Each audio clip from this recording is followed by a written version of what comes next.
to achieve this. Rupasina reports.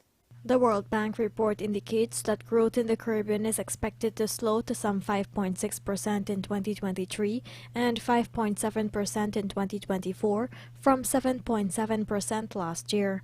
But Guyana is projected to see a growth rate of some 25.2% for 2023. It is also projected that this expansion will continue in 2024 at 21.2%. While Guyana will be on the cusp of greater development, other countries in Latin America and the Caribbean face renewed headwinds.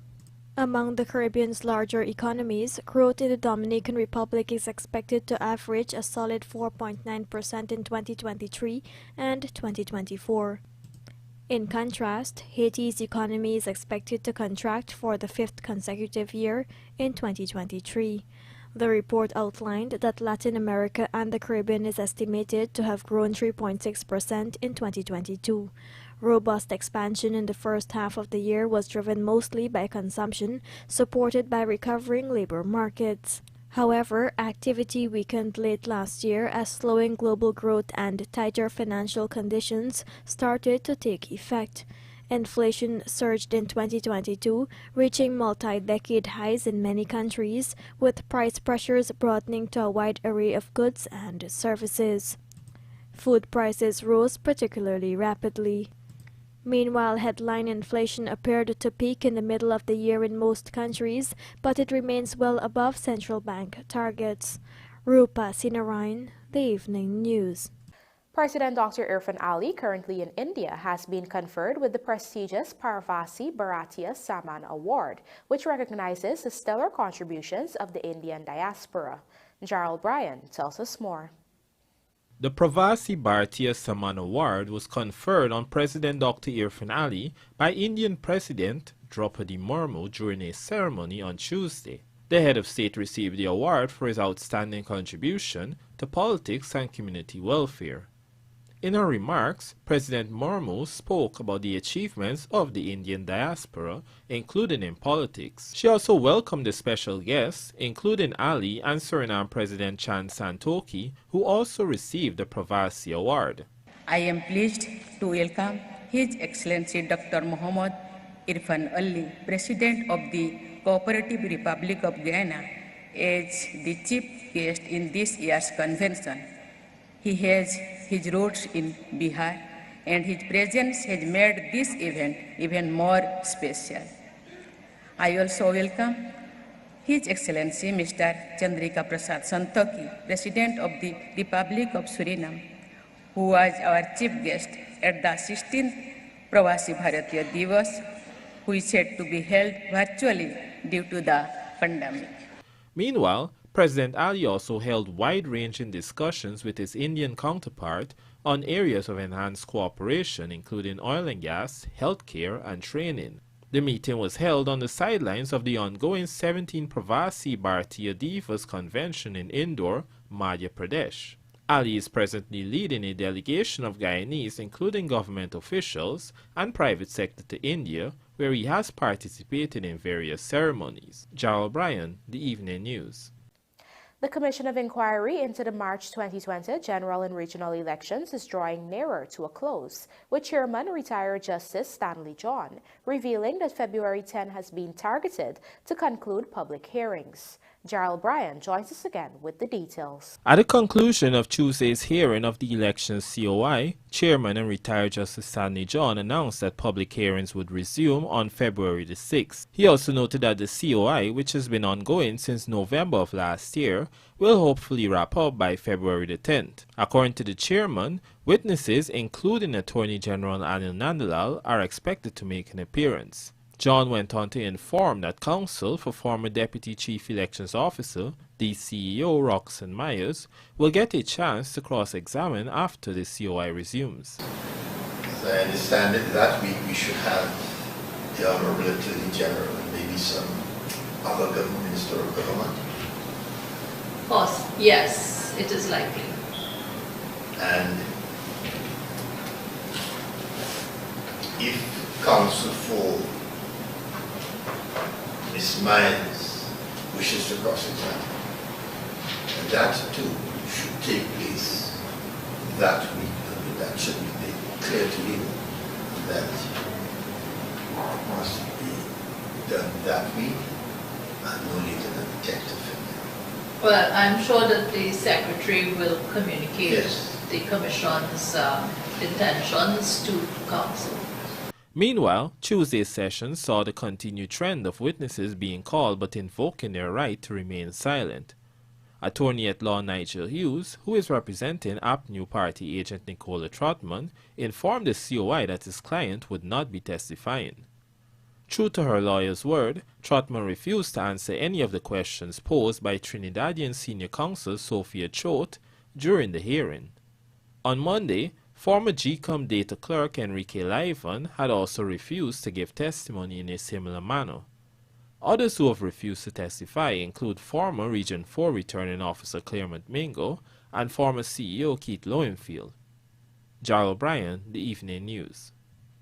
While not definitively confirming the postponement of local government elections, which are scheduled for March 13 this year, Local Government and Regional Development Minister Nigel DHARAMLALL has said the exact date for the polls would be revealed once the Guyana Elections Commission, GECOM, wraps up its internal work. Find out more in this report.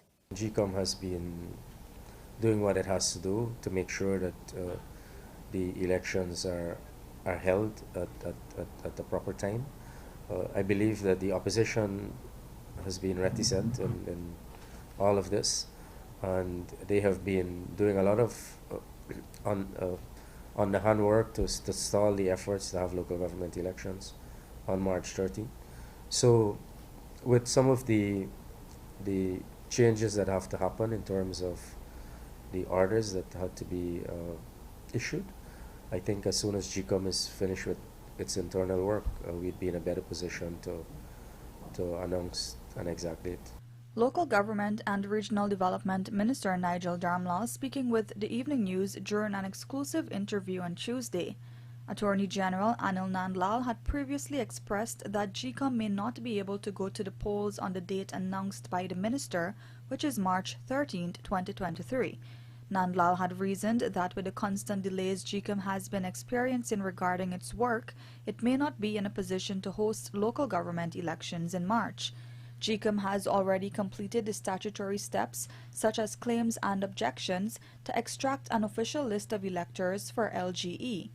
However, the agency was forced to postpone nomination day after the opposition went to the court to challenge the voters' list and process used.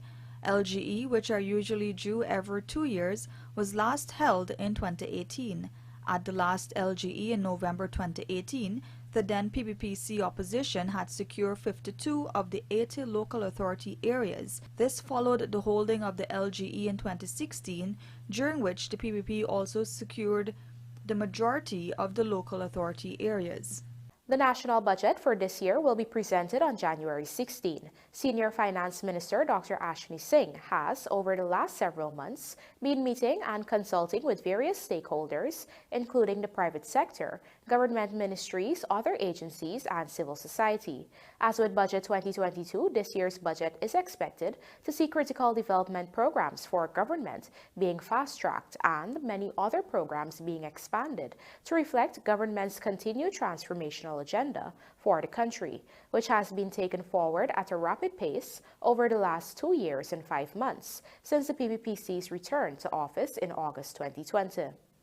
Guyana has recorded another COVID-19 death for the year, taking the country's toll to 1,291. The latest fatality is a 65-year-old man from Region 4 who had been unvaccinated. There are currently 19 persons hospitalized with the virus. 2 persons are in the ICU, and 323 individuals are isolating at home. Within the last 24 hours, 58 new cases have been detected, but this is considered an underestimation since many persons are experiencing flu-like symptoms but are not testing for COVID-19. Coming up, Guyanese visitor killed in New Jersey accident, and Marceline backpedals on resignation as PNC treasurer, says will resolve racial hostility issues internally. Do stay with us. More news ahead.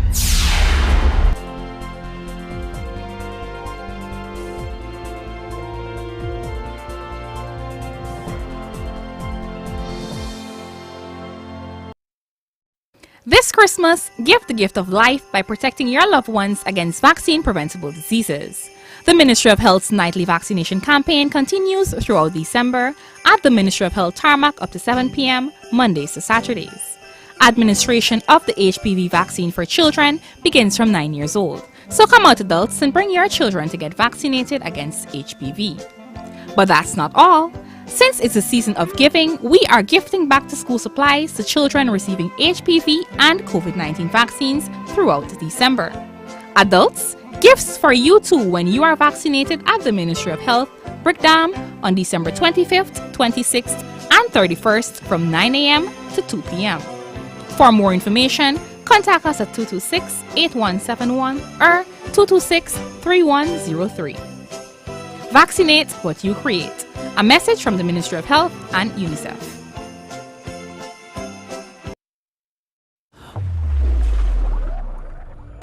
Are you a sports fan?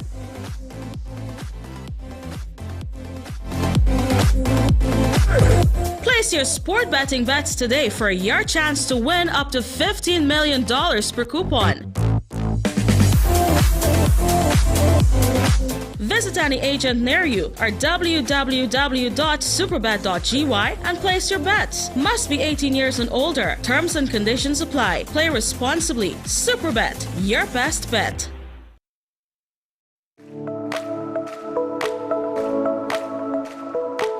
Optic offers great patient care that is tailored for my entire family. At Optic, a wide selection of affordable optical frames and optical services are available to fit your budget. At Optic, my family is provided with comprehensive eye examination and access to the ophthalmology services, all under one roof. Optic takes pride in delivering exceptional customer service and a unique experience to you, our customers. Optic Vision Care is a company that is Guyanese born and grown that will help you take care of your precious eyes.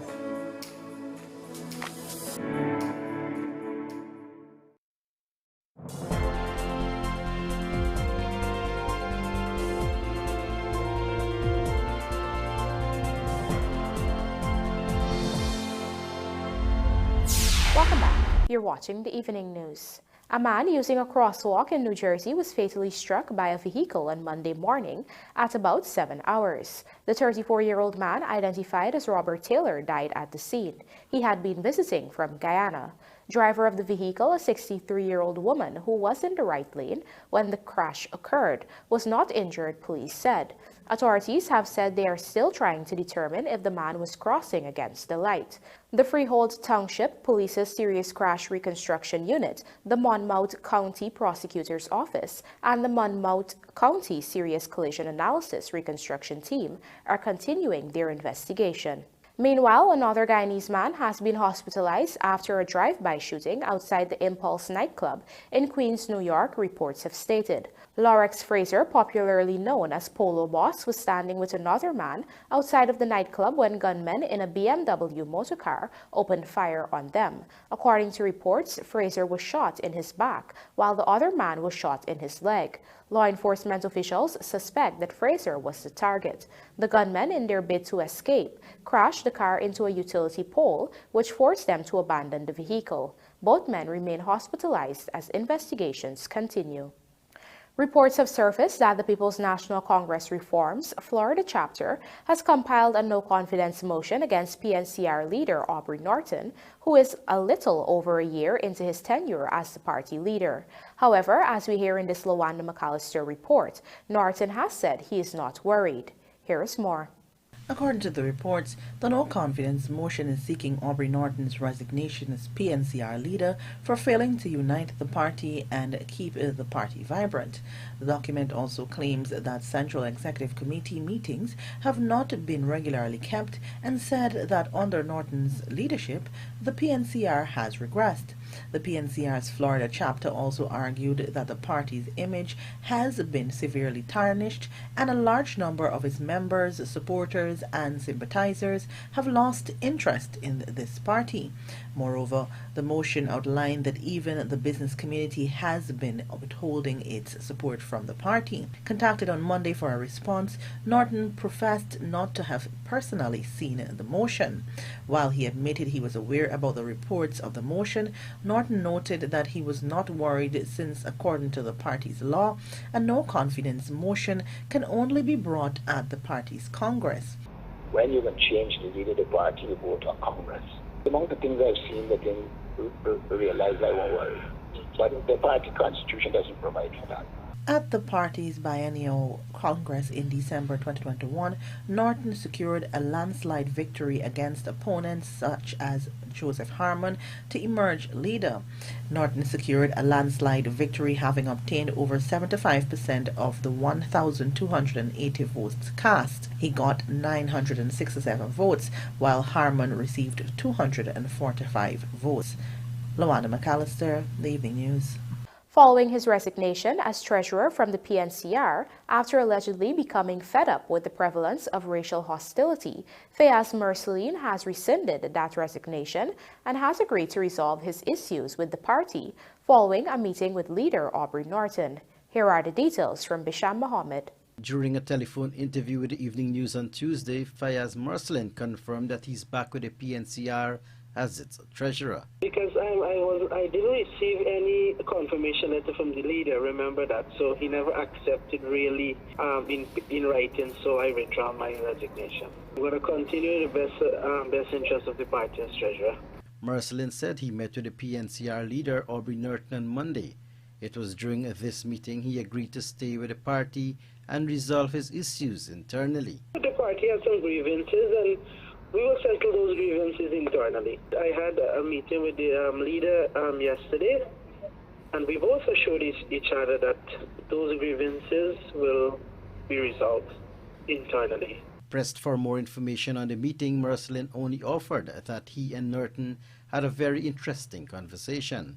Norton had previously told the media that he was not aware of the issues of racial hostility Mursaleen had regarding his time in the party. Norton also claimed that the PNCR has mechanisms to deal with the members who become involved in racism. Mursaleen, who has been affiliated with PNCR for close to a decade, was elected treasurer of the party in December 2021. But in December last year, he resigned. His reasons for resigning only recently came to light in a letter he addressed to the PNCR's Central Executive Committee. In it, Mursaleen contends that he faced racial discrimination during his time as treasurer, including from a named well-known figure in the party. According to him, the party leadership seemed not to care about addressing this behavior. Bisham Mohammed, Evening. Speaking with farmers at Bushlot on the west coast of Berbice, Region 5, on Sunday, Agriculture Minister Zulfikar Mustafa has assured that more opportunities will be looming in the sector. Andrew Carmichael reports. Among the issues raised by farmers during the Bushlot meeting were that some of their colleagues were cultivating on dams, making it difficult for them to have access to their farms. Issues were also raised regarding block sluices and the need to have the Abari River be desilted. One farmer emphasized that it is urgent to prevent the constant flooding which they experience as a result of rainfall. Fisherfolk also called on the Agriculture Minister to have the channel of the Atlantic dug, while animal farmers said there is a scarcity of breeding animals. According to one farmer, some farmers are asking as much as $200,000 for a breeding ram. In noting that the government has been trying to assist all farmers, the Agriculture Minister, Zulfikar Mustafa, pointed out that flood relief was given to farmers last year. He pointed out that it was given to all sectors of farmers. Most of the persons who are entitled receive flood relief, that either cash crop, livestock, or rice. Sometimes we rented our land and we want the flood relief. And those persons who would have lost, who rented the land, they didn't receive it. Minister Mustafa said there are plans to further develop the MMA scheme this year and to have 100,000 acres available. He pointed out that another 5,000 acres will be opened up for cattle. That pasture should be available for usage within 3 months. The livestock industry is developing, and he said that 437 black-belly sheep have already arrived from Barbados to improve the breeding here. He added that the program has not been rolled out as yet, as the government is awaiting on the remainder to complete the allotment of 1,000 sheep. We can't only depend on rice and cash crop. We have to develop the entire agriculture sector. But one can be at the expense of the other one. That people have cow are being loose and destroying people's rice. We have to deal with it, and we are trying to deal with it. As a matter of fact, only last month, I give a lot of farmers or areas wire and post to just put it down so that cattle wouldn't destroy people's rice. Focusing his attention on traditional crops, he pointed out that many farmers do not reap when the market is flooded and prices are low. Those farmers prefer to allow their produce to rot in the field. However, he assured that farmers can still get the prices they expect all year round. In the other crop section, we now have a number of agro-processing facilities where you can take your produce, we'll package it, and now GMC are looking to find market. So if there's any cash crop farmers here who don't have market for their produce, let us know. The GMC will find market for your produce. Right? We will have people come to your area to buy it from your farm gate. We have these agro-processing facilities, you could take it there. We are working very closely with Barbados because every month now they want 4 containers of fresh produce from Guyana. All the vegetables and fruits that we can have. It is on this note that Mustafa said more opportunities are looming in the agriculture sector. For the Evening News, Andrew Carmichael. Educational institutions which remain unaccredited by the National Accreditation Council should act immediately to meet stipulated standards amid the country's rapid development. This is according to the Council's Executive Director, Dr. Marcel Hudson. Rupasine Ryan tells us more. The National Accreditation Council hosted its annual staff retreat on Monday, where Executive Director Dr. Marcel Hudson pointed to the standards which institutions should try to meet. At present, he shared that there are a number of entities which are unregistered. We have a number of institutions that are unregistered and they are not accredited. And I believe when we take into consideration the developmental trajectory that Guyana is on at this time, it is critical that our institutions operate at certain standards to meet the needs of a nation that is on its way to development. According to Dr. Hudson, maximum output is required of these bodies, which can be achieved through the NAC. I think it is only fitting that we move in this direction so that we could develop some kind of unison in our thinking and in our approach. Chairman Mohandat Gulsaran underscored that there are 21 standards that an institution must demonstrate before they are accredited. Independent evaluators would check records and examine the facility based on the existing standards. Your institution may be offering a number of programs. So we look at program accreditation, we look at, for the program to be accredited, we look at the quality of staff that you use to deliver the program. We look at the curriculum that describe that program. We look at your assessment procedure that you have in place, and we measure that against international comparable institutions. While an institution may offer numerous programs, only a few may be accredited. An accreditation means that a program is meeting national, regional, and international standards. Rupa Sinarayan, The Evening News. And now for a look at the bridge reports. Well, there will be no closure of the Demerara Harbour Bridge on Wednesday, January 11th, 2023. However, the Berbice River Bridge is scheduled to be closed on Wednesday, January 11th at 7 hours for a period of 1.5 hours. Guyanese Fraser ruled out of West Indies women's team due to injury and players' enthusiasm, most rewarding after Petro return. Details of these stories in the Sportcast, sponsored by MacCorp, coming up on the other side of the break.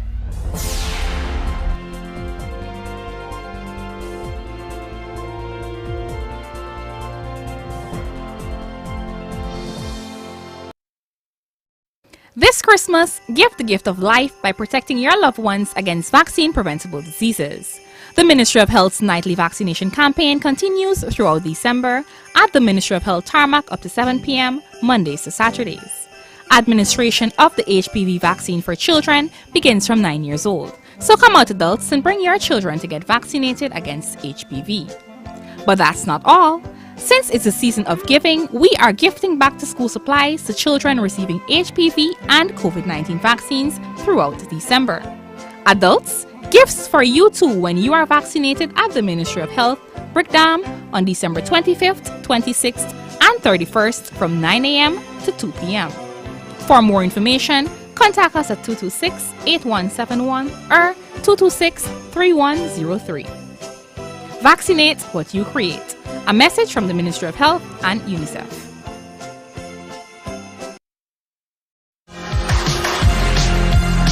Factory and dockyard owners, Sylvie's now has in stock the 5000 PSI North Star Heavy Duty Pressure Washer. It delivers industrial strength cleaning power and durability, blasting through the toughest caked-on mud, dirt and debris. Great for prepping concrete surfaces, stripping paint and removing barnacles. Shop now at sylviesonline.com or visit our 31 High and Hatfield Street store. We also deliver. Call or WhatsApp 623-7755 for more info. This Christmas, guess what? You're guaranteed to save big right at National Hardware Limited. Shopping for Christmas trees? We've got all sizes from the traditional to the ones with a modern twist. Garlands, wreaths, lights, and Christmas inflatables are what you need to bring that Christmas cheer. Out with the old and in with the new. We've got curtains, carpets, and so much more to spruce up your home for the holidays. Save time too, and get presents for both boys and girls, whether big or small. National Hardware has you covered, in more ways than one this holiday season.